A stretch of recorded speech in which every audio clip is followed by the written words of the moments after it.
Hello बच्चों, आप सभी का हमारे यूट्यूब चैनल आइडियल देव क्लासेस में स्वागत है। बच्चों, आज हम आपके लिए आपकी वार्षिक परीक्षा 2021-22 के महत्वपूर्ण प्रश्न लेके आए हैं, जो विषय सामाजिक विज्ञान के हैं और कहाँ से लेके आए हैं, आपकी जो 8 गेट अभ्यास पुस्तिका के हैं। इसके पहले के वीडियो में हमने पार्ट 1, पार्ट 2, पार्ट 3, पार्ट 4 बता दिए थे। अब पार्ट 5 यानी अध्याय 5 लेके आए हैं। अध्याय 5 क्या है? हमारे राष्ट्रीय लक्ष्य। उसका प्रश्न है, देखिए, लोकतंत्र के प्रमुख तत्व कौन कौन से? तो उत्तर हो गया, लोकतंत्र के प्रमुख तत्व निम्नलिखित है। नंबर 1, स्वतंत्रता, समानता, बंधुत्व। इन तत्वों के बिना हम लोकतंत्र की कल्पना भी नहीं कर सकते। अगला प्रश्न देखिए, राष्ट्रीय लक्ष्य से आप क्या आशा है? हमारे राष्ट्रीय लक्ष्य कौन कौन से हैं? तो देखिए उत्तर, राष्ट्रीय लक्ष्य, जिस प्रकार व्यक्ति के जीवन में कुछ लक्ष्य होते हैं, उनकी प्राप्ति के लिए वह कार्य करता है, उसी प्रकार राष्ट्र के भी कुछ लक्ष्य होते हैं जिन्हें सम्मुख रखकर राष्ट्र कार्य करता है, जिसे राष्ट्रीय लक्ष्य कहा जाता है या राष्ट्रीय लक्ष्य कहलाता है। राष्ट्रीय लक्ष्य कौन कौन से हैं? निम्नलिखित हैं। नंबर 1, लोकतंत्र, राष्ट्रीय एकता, स्वतंत्रता, समानता, सामाजिक समरसता, अंतर्राष्ट्रीय शांति और सहयोग। अगला प्रश्न देखिए, लोकतंत्र की प्रमुख विशेषता लिखिए।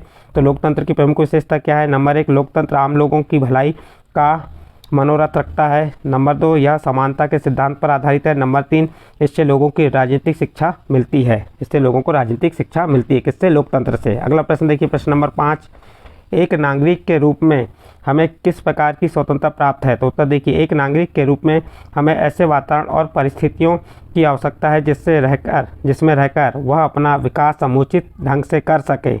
राज्य उन परिस्थितियों का निर्माण करता है, राज्य में रहते हुए व्यक्ति अपने व्यक्तित्व का विकास कर सके, इसके लिए उसे स्वतंत्रता की आवश्यकता होती है। अगला प्रश्न देखिए, प्रश्न नंबर 5, अंतर्राष्ट्रीय मानव अधिकार दिवस कब और क्यों मनाया जाता है? तो उत्तर देखिए, अंतर्राष्ट्रीय मानव अधिकार दिवस 10 दिसंबर को मनाया जाता है। संयुक्त राष्ट्र की मानव अधिकारों की रक्षा करने के क्षेत्र में सबसे महत्वपूर्ण उपलब्धि मानवाधिकारों की सार्वभौम घोषणा है, जिससे संयुक्त राष्ट्र की महासभा ने 10 दिसंबर 1948 को पारित किया था। इसलिए प्रतिवर्ष इस घोषणा की वर्षगांठ विश्व के सभी देशों में 10 दिसंबर के अंतर्राष्ट्रीय मानव अधिकार दिवस के रूप में मनाई जाती है। अगला प्रश्न देखिए, मानव अधिकारों के संरक्षण हेतु क्या क्या प्रयास किए गए? उत्तर देखिए, मानव अधिकारों के संरक्षण हेतु निम्नलिखित प्रयास किए गए। नंबर 1, रैली निकलवाना, मानव श्रृंखला बनाना, अधिकारों के प्रति जागरूकता हेतु अभियान चलाना। नंबर 2, दूरदर्शन, रेडियो और वीडियो फिल्मों के माध्यम से जानकारी देना। नंबर 3, समाचार पत्र, पोस्टर, नारों आदि के द्वारा प्रचार प्रसार करना। नंबर 4, बैठकों और संगोष्ठी में मानव अधिकार व संरक्षण पर चर्चा आयोजित करना। नेक्स्ट प्रश्न देखते हैं, लोकतंत्र की सफलता के लिए जनता का शिक्षित होना क्यों आवश्यक है? उत्तर देखिए, लोकतंत्र की सफलता के लिए जनता का शिक्षित होना इसलिए आवश्यक है क्योंकि लोकतंत्र में जन सामान्य राजनीतिक प्रक्रिया में सहभागी रहता है। जब तक जन सामान्य राजनीतिक प्रश्नों को भलीभांति नहीं समझेगा, तब तक उसकी सहभागिता ना तो प्रभावशाली होगी और ना ही अर्थपूर्ण रहेगी। इसके लिए जनता को शिक्षित होना बहुत आवश्यक है। जनता का शिक्षित होना लोकतंत्र की पहली आवश्यकता है। नेक्स्ट अगला प्रश्न देखते हैं, मानव अधिकारों के हनन की स्थिति में किस तरह मानव अधिकार आयोग के पास शिकायत भेजी जा सकती है? उत्तर देखिए, आयोग के पास शिकायत भेजने का तरीका, पीड़ित व्यक्ति के द्वारा स्वयं अथवा पीड़ित व्यक्ति की ओर से किसी अन्य व्यक्ति के द्वारा आयोग को सीधे प्रार्थना पत्र देकर शिकायत दर्ज कराई जा सकती है। नंबर 2, शिकायत दर्ज कराने हेतु वकील की आवश्यकता नहीं है। नंबर 3, शिकायत दर्ज कराने हेतु किसी भी प्रकार का प्रपत्र निर्धारित नहीं है और ना कोई शुल्क लिया जाता है। अगला प्रश्न देखिए, लोकतंत्र में मतदान का क्या महत्व है? लोकतंत्र में मतदान का बहुत अधिक महत्व है। नंबर 1, मतदान द्वारा मतदाता यह तय करता है कि वह किस प्रकार के प्रतिनिधियों को अपने शासक के रूप में चाहता है। नंबर 2, सार्वभौम वयस्क मताधिकार के द्वारा प्रत्येक वयस्क नागरिक जो 18 वर्ष की आयु पूर्ण कर चुका हो, अपने मत का प्रयोग अपनी इच्छा से कर सकता है। नंबर 3, लोकतंत्र में आम लोगों द्वारा किया गया मतदान ही तय करता है कि देश का शासक कैसा होगा। अगला प्रश्न देखिए, प्रश्न नंबर 10 है, किन बातों से पता चलता है कि भारत में पंथ निरपेक्षता को अपनाया गया? उत्तर देखिए, निम्नलिखित बातों से पता चलता है कि भारत में पंथ निरपेक्षता को अपनाया गया। नंबर 1, पंथ निरपेक्ष राज्य सभी व्यक्तियों को पंथ और मजहबों की स्वतंत्रता प्रदान करता है। नंबर 2, सभी व्यक्तियों को अपने पंथ और उपासना की स्वतंत्रता होती है। नंबर 3, राज्य, धर्म एवं संप्रदाय किसी भी आधार पर भेदभाव नहीं करेगा। नेक्स्ट, इस प्रकार से प्रश्न नंबर 10 समाप्त हो। इसके बाद अध्याय 6 जो भूगोल से संबंधित है। अब देखिए अध्याय 6 क्या है? स्थल और स्थलाकृतियाँ। प्रश्न नंबर 1, शैल किसे कहते हैं? धरातल की रचना करने वाले सभी पदार्थ शैल कहलाते हैं, अर्थात जिन पदार्थों से भूपृष्ठ का निर्माण हुआ है उन्हें शैल कहते हैं। शैलों के 3 प्रकार होते हैं, आग्नेय शैल, अवसादी शैल और कायांतरित शैल। अगला प्रश्न देखिए, पृथ्वी की परतों का विवरण निम्नांकित तालिका में कीजिए। भूपर्पटी यह पृथ्वी की सबसे ऊपरी परत होती है।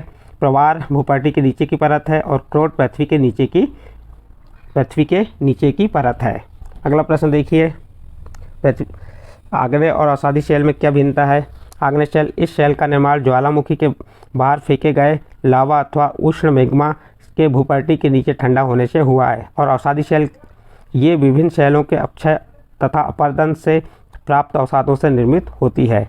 अगला प्रश्न देखते हैं, प्रश्न नंबर 4, कोई स्थलाकृति पर्वत अथवा पठार है, यह पहचान किस आधार पर कर सकते हैं। उत्तर देखिए, पर्वत धरातल का वह भाग जो अपने आसपास के भाग से अत्यधिक ऊंचा हो, पर्वत कहलाता है। और पठार धरातल का वह भाग जो ऊंचा, विस्तृत एवं ऊपर मेज की भांति सपाट हो, पठार कहलाता है। नेक्स्ट प्रश्न देखते हैं, ज्वालामुखी उद्गार किन कारणों से होता है। उत्तर देखिए, ज्वालामुखी का उद्गार 3 कारणों से होता है। नंबर 1, पृथ्वी के बनने के समय से ही आंतरिक भाग गर्म है। नंबर 2, पृथ्वी के अंदर रेडियोधर्मी खनिज पदार्थ के टूटते रहने के कारण गर्मी बढ़ती रहती है। नंबर 3, पृथ्वी की बाहरी परतों के दबाव के कारण भी आंतरिक भाग गर्म है। ये क्या है, ज्वालामुखी उद्गार के कारण है। अगला प्रश्न देखिए, ज्वालामुखी का मानव जीवन पर पड़ने वाले प्रभाव।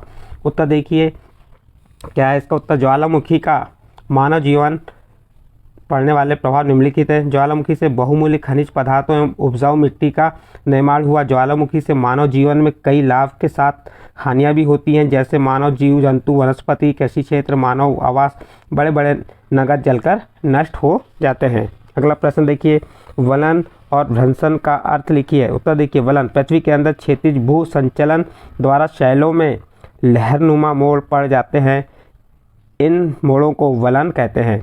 और भ्रंशन, क्षैतिज और भू संचलन से उत्पन्न दबाव तथा तनाव के कारण शैलों के टूटकर अलग होने की प्रक्रिया को भ्रंशन कहते हैं। अगला प्रश्न देखिए, प्रश्न नंबर 8, ज्वालामुखी उद्भेदन की प्रक्रिया लिखिए। तो ज्वालामुखी का उद्भेदन नियमित रूप से नहीं होता, कभी होता है कभी नहीं होता, इसलिए इसे 3 भागों में विभाजित किया गया। नंबर 1, सक्रिय ज्वालामुखी, नंबर 2, असक्रिय ज्वालामुखी, नंबर 3, शांत ज्वालामुखी। नेक्स्ट अगला प्रश्न देखते हैं, प्रश्न नंबर 9, दिए गए विभिन्न शैलों के उदाहरण को तालिका में निम्नलिखित संगमरमर, बलुआ पत्थर, कोयला, स्लेट, ग्रेनाइट, चिकनी मिट्टी, हीरा, बेसाल्ट, चूने का पत्थर।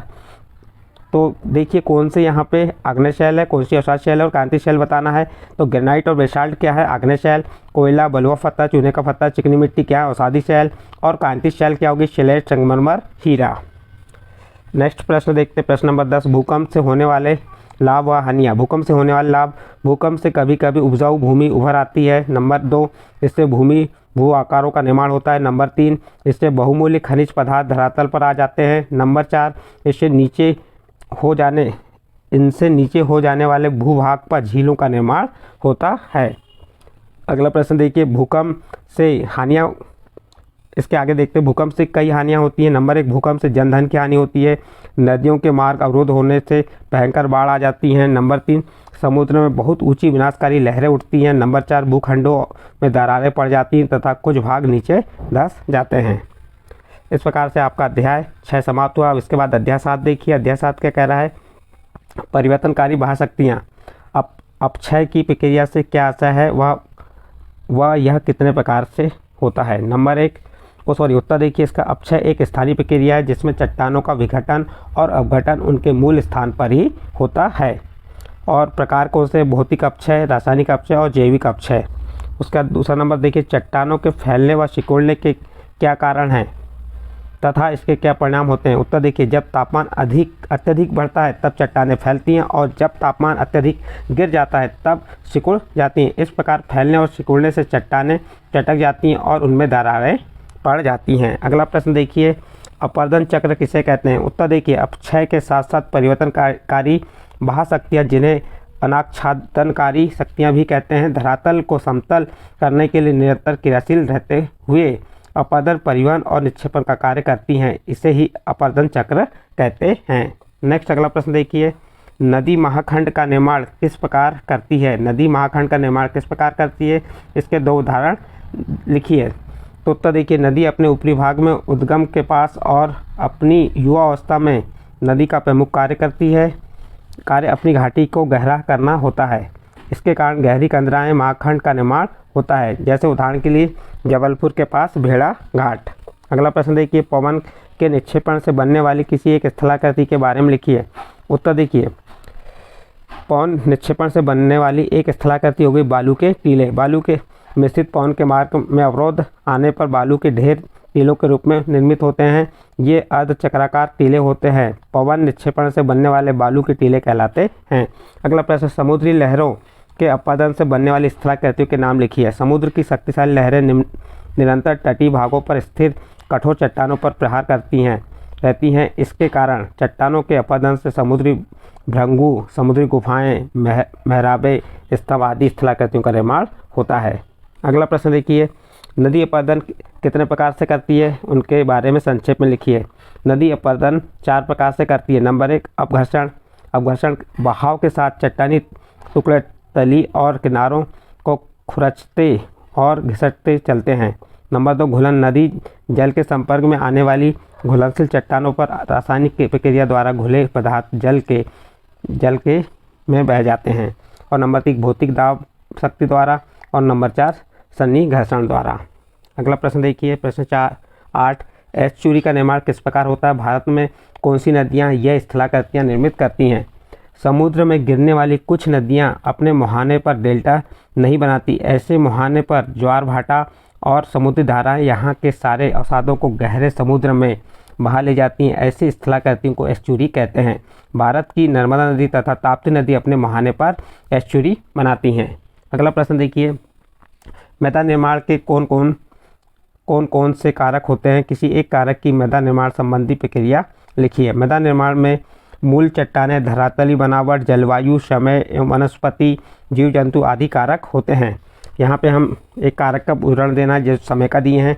समय का विवरण, मृदा के निर्माण में भौतिक, रासायनिक और जैविक प्रक्रिया बहुत लंबे समय तक कार्य करती हैं, इसलिए मृदा निर्माण में बहुत लंबा समय लगता है। अगला प्रश्न देखिए, मृदा संरक्षण के लिए क्या क्या उपाय किए जा सकते हैं, लिखिए। उत्तर देखिए, मृदा संरक्षण के लिए निम्नलिखित उपाय किए जा सकते हैं। नंबर 1, मृदा संरक्षण के लिए वनों का संरक्षण आवश्यक है। नंबर 2, वृक्ष लगाना मृदा संरक्षण का महत्वपूर्ण उपाय है।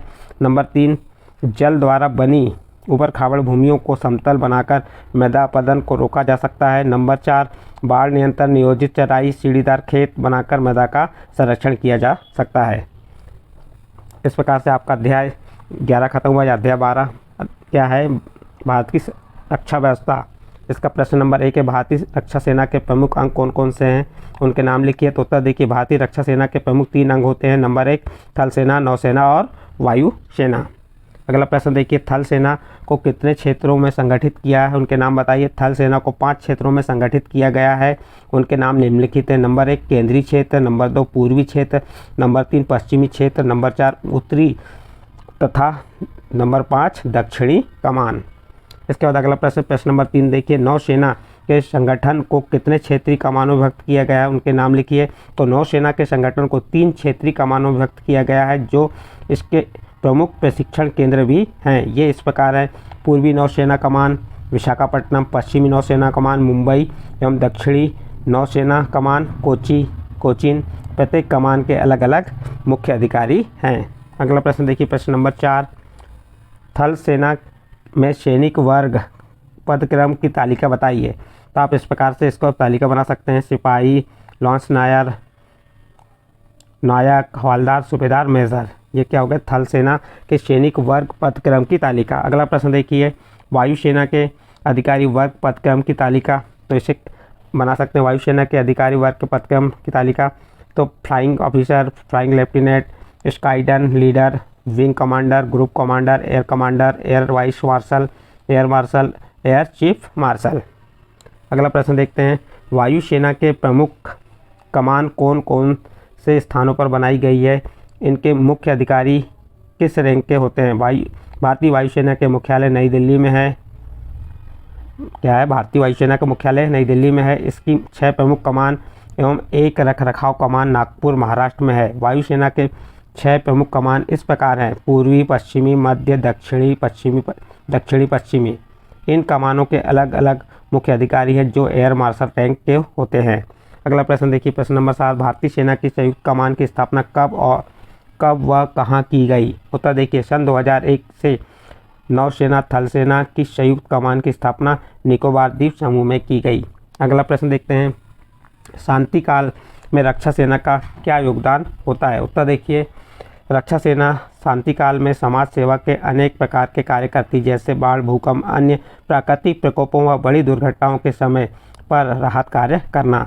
संयुक्त राष्ट्र संघ द्वारा विश्व के विभिन्न देशों में शांति स्थापित करने के कार्यों में भी भारतीय सेना ने सहायता की है। इस प्रकार सेनाओं का महत्वपूर्ण योगदान होता है। अगला प्रश्न देखिए, भारतीय नौसेना के मुख्य युद्ध पोतों के नाम बताइए। उत्तर देखिए, भारतीय नौसेना के प्रमुख युद्ध पोत इस प्रकार हैं: INS नीलगिरी, हिमगिरी, देवगिरी, तारागिरी, विंध्यागिरी, देशपोत आदि INS गोदावरी। नौसेना में सर्वेक्षण पोत, मत्स्ययान तथा वायुयान वाहन पोत हैं। इनके अलावा 2 जहाजी बेड़े भी हैं, एक पश्चिमी तथा दूसरा पूर्वी जहाजी बेड़ा। ये दोनों बेड़े समुद्र में गश्त लगाते हैं।